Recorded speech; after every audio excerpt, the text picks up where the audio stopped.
So that's a very unique use that's not done in America yet, but is being done in Europe.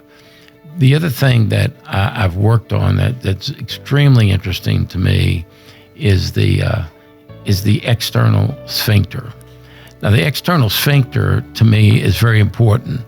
My uncle carried a diaper bag for many years after his radical prostatectomy, so I was very attuned to the social consequences of wearing diapers and pads.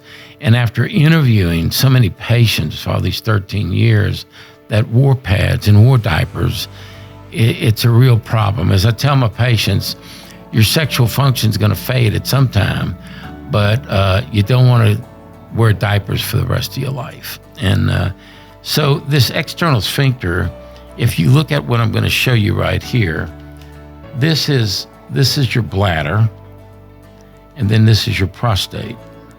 Now, what I'm most interested in is where the prostate grows into the pelvic floor right here. You probably can't see this, but there's what I call a silo. There's a circumferential 360 degrees external sphincter that's surrounded by 4 pelvic floor muscles right here. Now, to keep the guy dry, you must preserve at least 50% of the sphincter, and you must preserve these muscles. You're allowed to injure a piece of the muscles, and they will heal, but you can't destroy so much of the muscle that they're going to leak.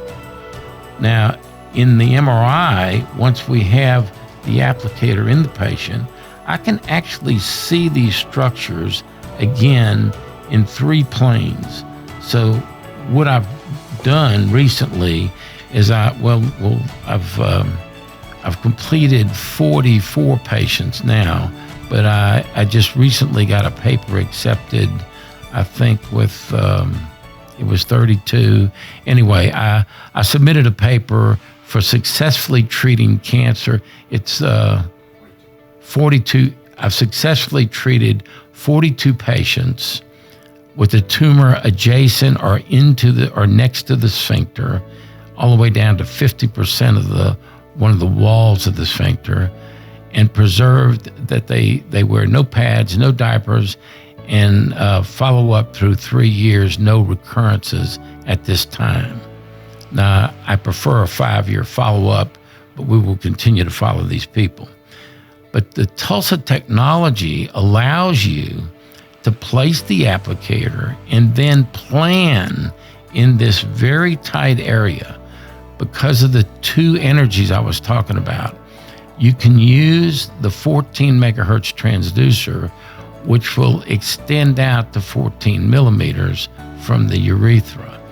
And of course, this allows you very close precision around these structures, so you do not destroy the muscles or the sphincter. At least you don't destroy over 50% of it.